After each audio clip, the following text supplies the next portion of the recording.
Magandang gabi. Welcome sa Pampatulog Stories. Kung ikaw ay pagod na sa ingay ng araw, sa traffic ng isip, at sa bigat ng damdamin, huminga ka muna. Dahil ngayong gabi, samahan mo ako sa isa na namang pampatulog na kwento. Ang mga kwento ni Boyet sa Maynila. Isang simpleng lalaking natutong ngumiti sa gitna ng gulo, tumawa sa gitna ng traffic, at makakita ng liwanag kahit sa dilim ng lungsod. Habang pinapakinggan mo ang kwentong ito, hayaan mong ang bawat salita ay dahan-dahang kumalma sa iyong puso, at ang bawat tawa ni Boyet ay maging huni ng pag-asa bago ka makatulog sa isang maliit na kwarto sa ikatlong palapag ng lumang apartment sa Maynila. Nakatira si Boyet, isang probinsyanong bagong lipat sa lungsod.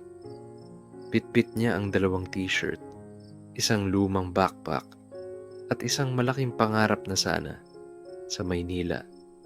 Masisimulan niya ang bago niyang buhay. Unang gabi pa lang, hindi na siya agad nakatulog. Sa labas ng bintana, may naririnig siyang tila mga boses na nag-aaway. Nagulat siya. Aba, ganito ba talaga dito?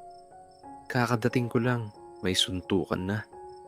Lumapit siya sa bintana, marahang sumilip.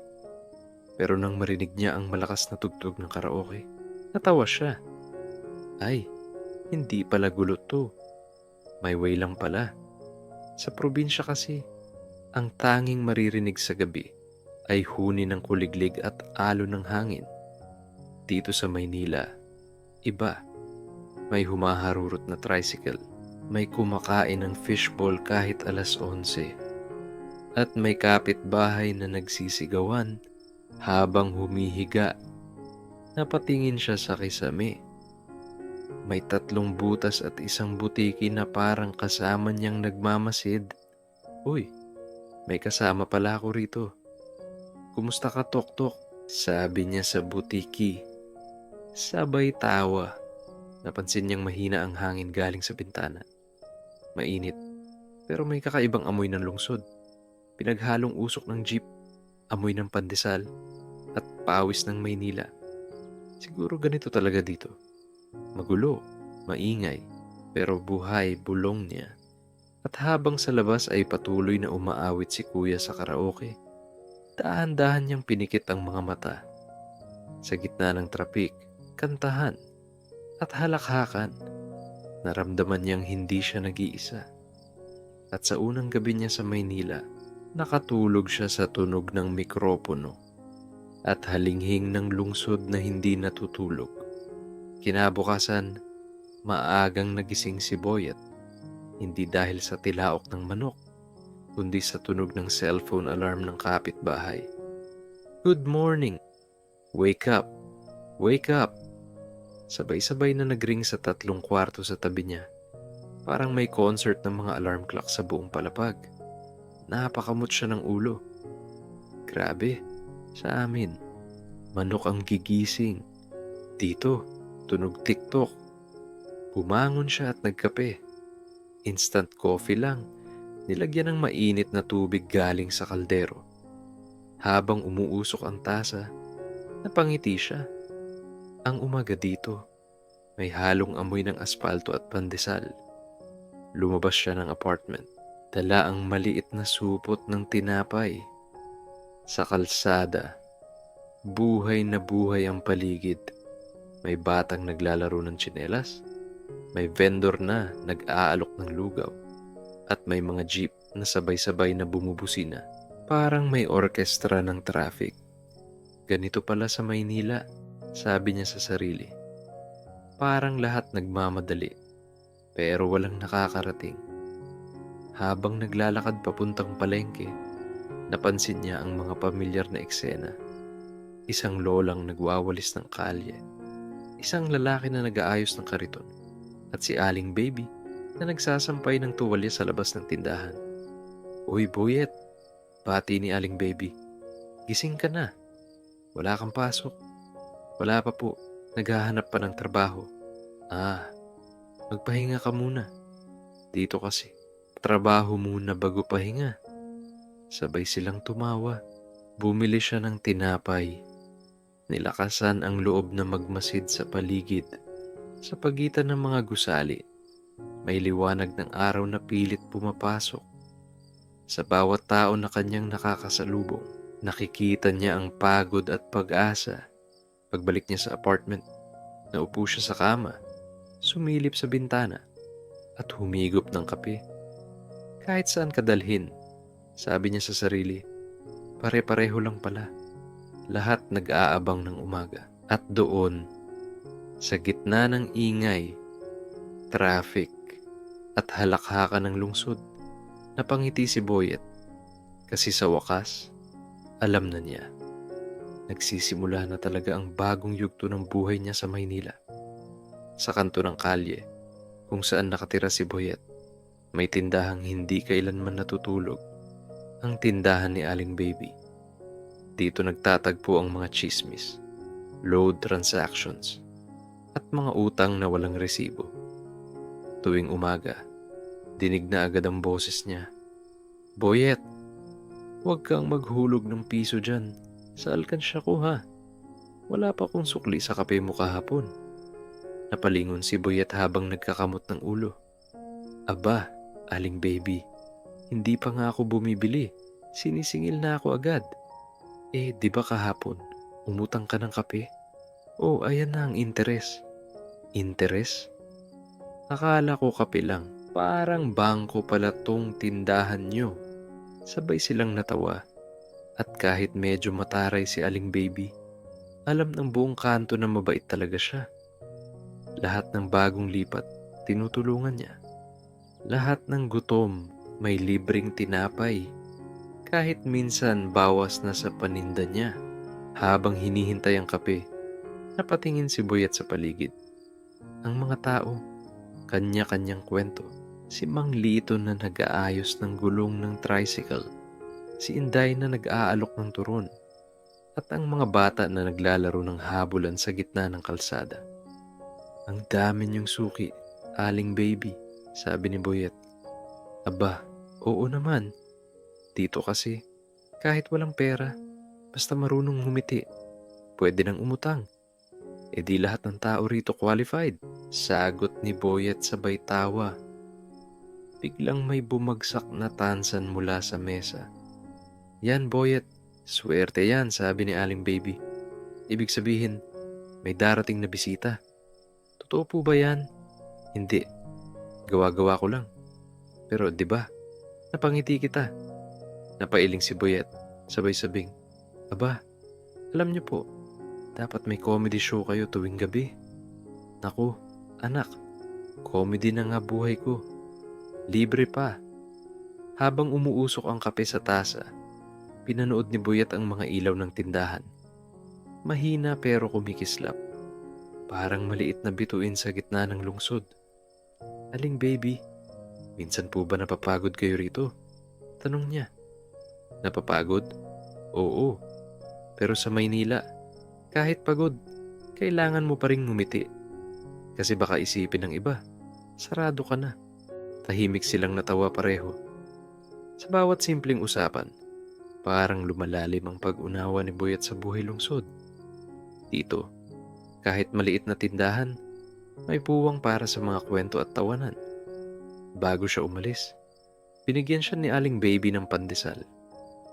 Libre yan ha, pero bukas, bayad ka na. Salamat po, sagot ni Boyet.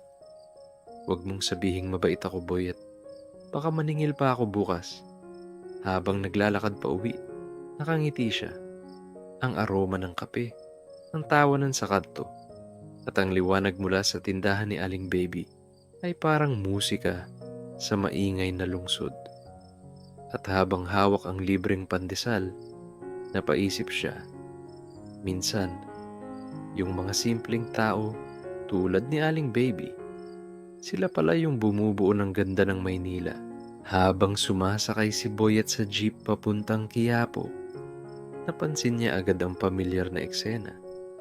Mga pasaherong nag-aagawan sa espasyo, mga vendor, na sumisigaw ng face towel, 15 lang, at mga batang nagbebenta ng candy habang nakasabit sa jeep. Tumangutango lang si Boyet, parang nasanay na rin sa gulo. Pero sa loob-loob niya, laging may isang tanong. Ganito na lang ba palagi ang Maynila? Umupo siya sa pinakadulo, hawak ang lumang bag na may tagpi-tagpi. Sa tabi niya, may lalaking natutulog habang yakap ang kahon ng sapatos. Sa harap naman, may estudyanteng inaantok pa rin habang nagre-review ng notes. Tahimik si Boyet, pero sa isip niya, bawat pasahero ay may kanya-kanyang kwento. Parang pelikula, iba-ibang karakter, iisang destinasyon. Bayad po, manong driver, sigaw ng isang ginang habang inabot ang barya. Napangiti si Boyet nang makita kung paanong ipinasapasa ng mga kamay ng pasahero ang bayad. Parang tradisyon ng tiwala. Salamat po, sabi ng driver. Wala yan. Basta huwag kang kakalimot ng sukli. Sagot ng ginang sabay tawa. Habang umaandar ang jeep, dumaan sila sa ilalim ng LRT. Ang tunog ng tren ay tila isang kulog mula sa langit. Parang sinasabing, tuloy ka lang, Boyet. Ito ang realidad sa Maynila. Sa di kalayuan, narinig niya ang batang nagbebenta ng dyaryo. Inquirer, Manila Bulletin, balita. Napalunok si Boyet. Naalala niya ang ama niyang dating. Nagtitinda rin ng dyaryo nung bata pa siya. Hindi madali ang biyahe, anak. Madalas sabihin nito. Pero basta marunong kang ngumiti, kahit pagod ka na, hindi ka mawawala sa daan. Maya-maya ay biglang tumigil ang jeep. Traffic na naman. Reklamo ng pasahero. Maynila to, sabi ni Boyet sabay ngiti. Kung walang traffic, baka akalain kong nasa probinsya ako. Natawa ang katabi niyang estudyante. Tama ka dyan, kuya. Dito lang sa Maynila. Pati oras. Marunong maghintay. Pagdaan nila sa Quiapo, bumungad ang gulo ng mga tao. May nag-aalok ng anting-anting. May nag-aalay ng kandila. May tumatawad sa t-shirt na I love Manila. Si Boyet, sa kabila ng ingay at init, ay nakaramdam ng kakaibang saya. Kasi sa gitna ng kaguluhan, may buhay. Pagbaba niya, napatingin siya sa langit. Maulap, pero maliwanag. Biyahe pa, Boyet. Mahina niyang sabi sa sarili. At habang naglalakad siya papunta sa eskinita, dala pa rin niya ang mga ngiti, reklamo, at tawa ng mga taong nakasabay niya. Parang koleksyon ng sandali. Mga simpleng eksena na bumubuo sa kakaibang ganda ng Maynila. Sa dulo ng kalye, may batang nag-aalok ng sampagita. Kuya, bili ka. 20 pesos lang. Binili ni Boyet ang isang tali, isinabit sa kanyang bag, at ngumiti. Para mabango ang biyahe ko. At sa simpleng sandaling iyon, naisip ni Boyet, baka hindi rin naman masama ang ingay, ang traffic, at ang gulo ng Maynila. Kasi sa bawat biyahe, may bagong kwento. At bawat kwento may dahilan para tumawa, kahit kaunti lang. Pagdating ni Boyet sa karinderya ni Aling Baby, agad siyang sinalubong ng amoy ng pritong tuyo at ginisang munggo. Parang orkestra ng umaga. May tunog ng kawali, kalansing ng kutsara, at tawanan ng mga suki. Kahit mainit at maingay, may kakaibang ginhawa ang lugar na iyon. Para bang kahit pagod ka, pag naamoy mo yung ginisang bawang, gumagaan ang loob mo. Boyet, ikaw na naman yan. Akala ko nasa opisina ka na. Sigaw ni Aling Baby habang naglalagay ng kanin sa plato. Nag-day off ako, Aling Baby. Gusto ko munang makasama ang tunay kong pamilya. Ay, ganun ba? Sino yung pamilya mo? Di kayo po. Sabay tawa ni Boyet habang umupo sa paborito niyang pwesto. sa tabi ng bentilador na hindi na lumalamig. "Hoy Boyet," sabi ng tricycle driver na si Mang Rudy. "Kumain ka na ba? May libre kang sabaw dito, pero wag mong ubusin ha." "Aba, salamat.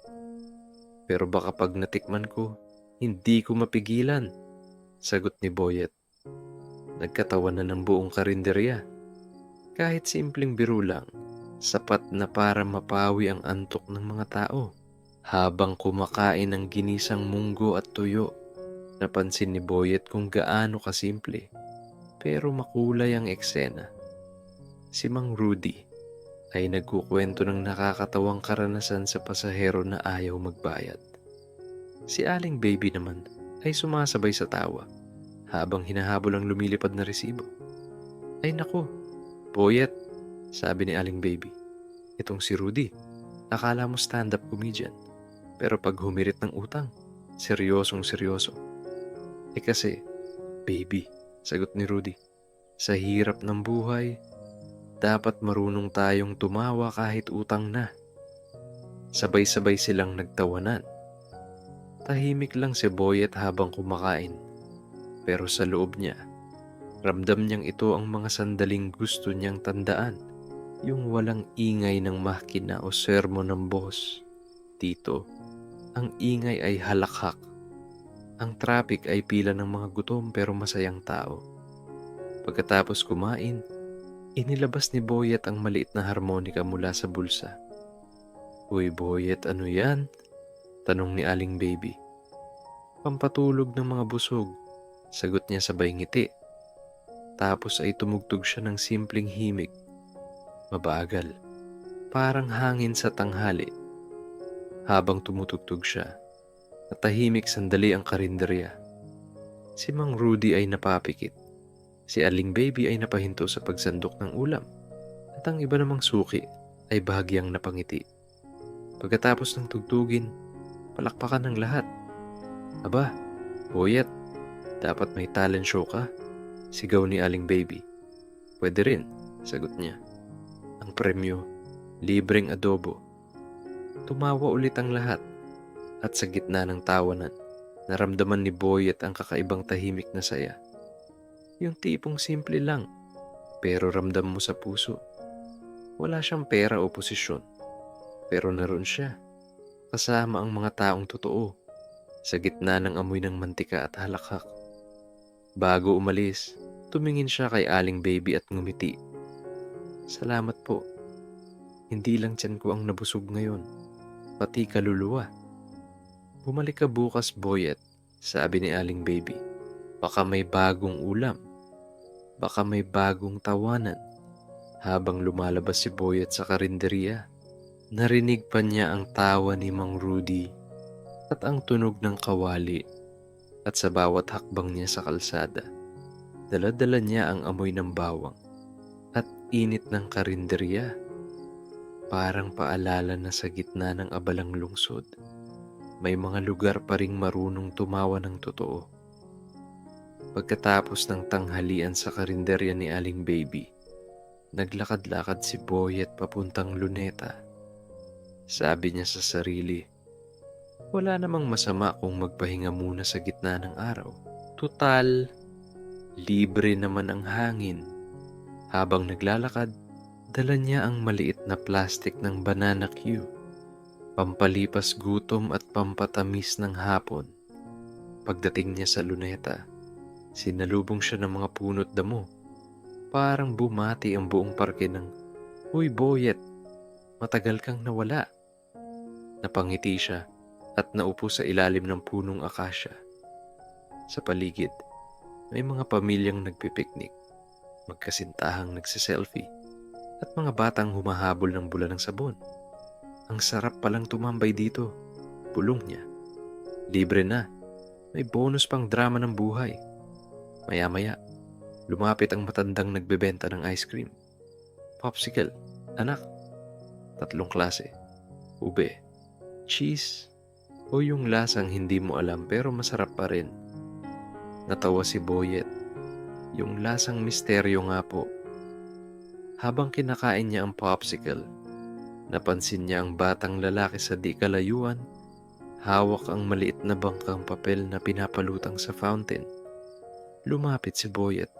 "Uy, ang galing ng bangka mo. Gumagana." Ngumiti ang bata. "Ginawa ko po yan sa notebook ko. Hindi mo ba kailangan yun sa school?" "Okay lang po. Mas masaya ako pag nakikita kong lumulutang siya." Tumango si Boyet. Minsan nga naman, mas kailangan ng puso ang konting ligaya kaysa ng perpektong papel. Paglingon niya, nakita niya ang magkasintahang nagtatalo sa gilid ng damuhan. "Bakit mo nilike yung picture ng ex mo?" Sigaw ng babae. Kasi may aso siya. Cute yung aso," sagot ng lalaki. Napailing si Boyet, sabay sabi sa sarili, ganito pala yung modern romance. Puno ng notifications.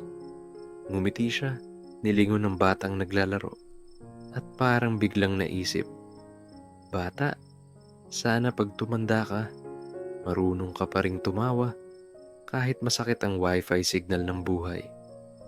Habang papalubog ang araw, nag-iba ang kulay ng langit. Naging kulay kahel, parang niluto sa mantikang may nostalgia. Nakatingin lang si Boyet, kumakain pa rin ng natunaw na popsicle. Pero parang hindi niya na iniintindi. Sa likod niya, may banda na tumutugtog ng Bayan Ko sa gitara at ilang matatanda ang sabay kumakanta. Naramdaman ni Boyet na parang biglang humina ang ingay ng Maynila. Ang tanging tunog na narinig niya ay hangin, gitara, at tawanan ng mga bata. Ang ganda pala dito kapag hindi ka nagmamadali, sabi niya sa sarili. Parang sinasabi ng oras, "Boyet, huminga ka naman." Bago umalis, kinuha niya ang maliit na notebook sa bag. Doon siya madalas magsulat ng mga simpleng obserbasyon.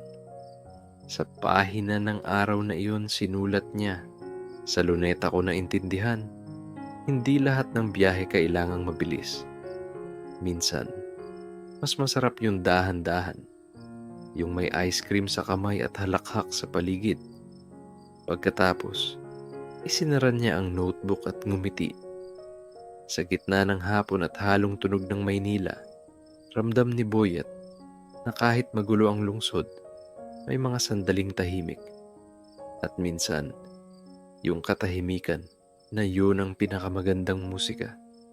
Pag-uwi ni Boyet mula sa luneta, medyo madilim na. Dala niya ang isang maliit na ngiti at ang natuyong dulo ng popsicle stick. Souvenir daw, sabi niya sa sarili.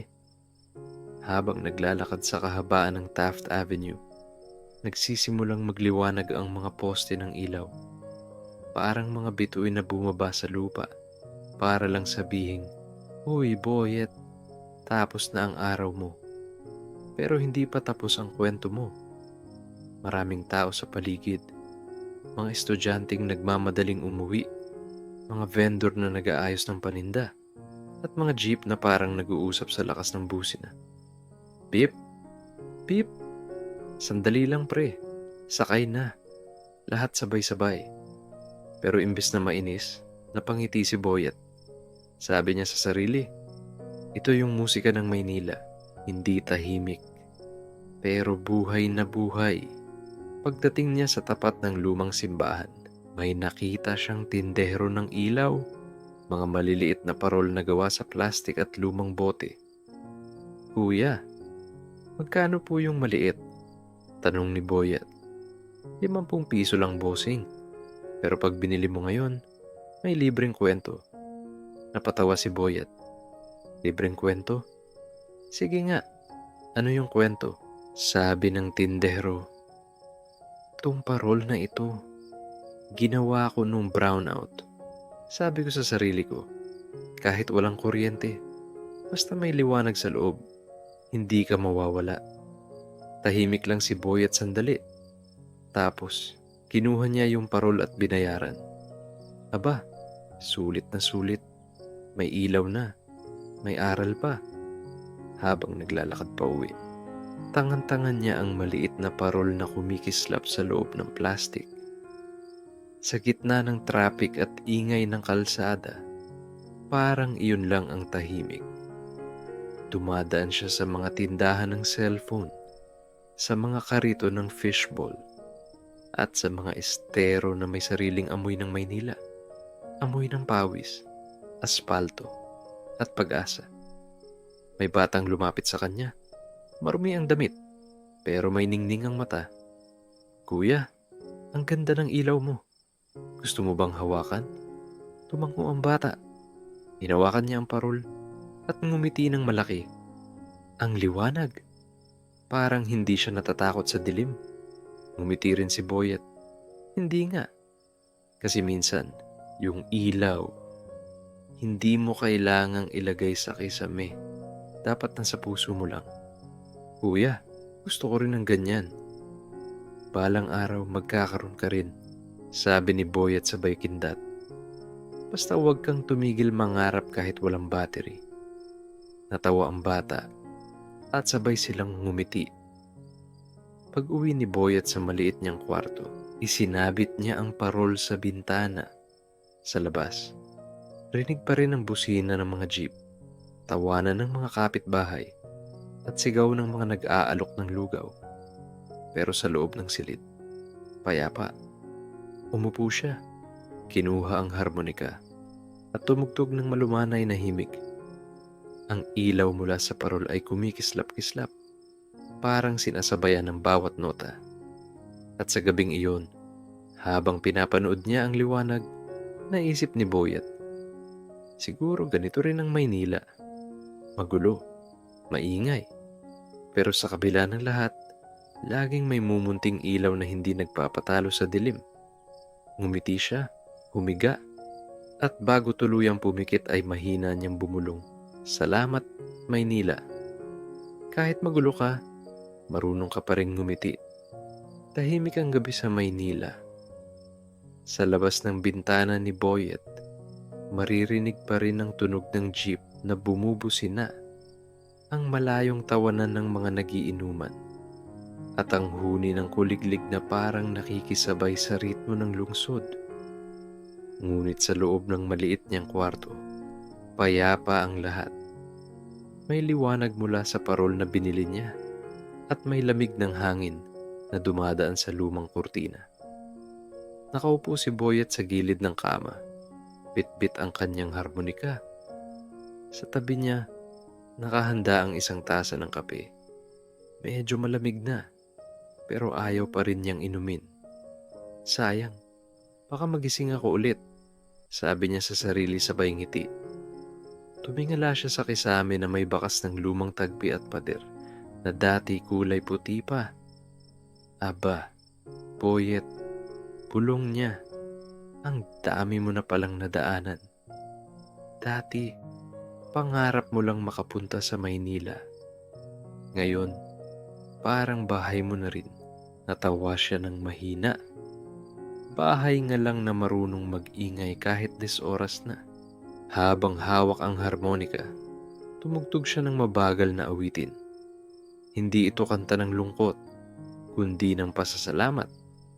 Sa bawat tunog, parang binabalikan niya ang mga araw, ang umagang puno ng ingay, ang tawanan sa karinderya, ang bata sa luneta, at ang ilaw sa gabi. Parang pelikula ng buhay niya, pero walang ending na malungkot. Maya-maya, may kumatok sa pinto. "Boyet, gising ka pa." Si Mang Rudy iyon. Halatang galing sa biyahe. "Gising pa, Mang Rudy. Pasok ka. May malamig na kape rito." "Ay, huwag na. Mainit pa biyahe ko. Baka lalo ako magising." Sabay silang nagtawanan.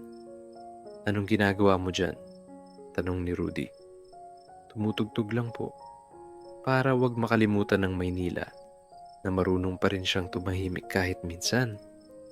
Tumango si Rudy. Sabay sabi, "Alam mo, Boyet, kakaiba ka rin. Ang dami nang nawalan ng pasensya sa lungsod na ito. Pero ikaw, parang natuto kang makipagkaibigan sa traffic." Ngumiti si Boyet. "Eh kasi po, Mang Rudy. Kung awayin ko pa yung traffic, baka pati sarili ko magtampo. Nagpaalam si Rudy at naiwan ulit si Boyet sa kwarto. Tumingin siya sa parol. Maliwanag pa rin, bagamat parang kumikindat-kindat na. Tila napapagod na rin. Huminga siya ng malalim at bumulong, "Salamat sa liwanag mo. Baka bukas, ibang ilaw naman ang makita ko." Dahan-dahan siyang humiga. Ipinatong ang harmonika sa dibdib at pumikit. Sa labas, naririnig pa rin ang buhay ng Maynila. Mga jeep, tawanan, sigawan, musika. Pero sa isip ni Boyet, lahat ay naging himig na banayad. Parang tinig ng lungsod na nagsasabing, "Boyet, pahinga ka muna. Bukas, kami naman ang kakanta." At sa gabing iyon, sa ilalim ng liwanag ng munting parol, natulog si Boyet nang may ngiti sa muka. Hindi dahil sa pagod, kundi dahil sa kapayapaang matagal na niyang hinahanap. Yung tahimik na musika ng Maynila na para lang sa kanya. Sa labas ng bintana, marahang umihip ang hangin. At kahit tulog na si Boyet, tila ramdam ng lungsod ang kanyang ngiti. Ang ilaw sa kanyang parol ay patuloy na kumikislap. Paalala na kahit sa huling gabi, may halakhak pa rin sa puso ng isang gaya ni Boyet. Tahimik na ang Maynila. Ang mga ilaw ay kumikindat na lang sa kalangitan. At ang mga tunog ng lungsod ay tila unti-unting nagiging himig ng pahinga. Sa maliit na bintana, nagniningning pa rin ang parol ni Boyet. Paalala na kahit tapos na ang araw, may mumunting liwanag na nananatili. Kung ikaw man ay nakikinig ngayon habang papikit na, tandaan mo, tulad ni Boyet, kahit gaano kapagod, lagi kang may dahilan para ngumiti. Ang bawat ingay ng mundo ay magbabago rin. Magiging musika ng katahimikan, basta marunong kang huminga at makinig.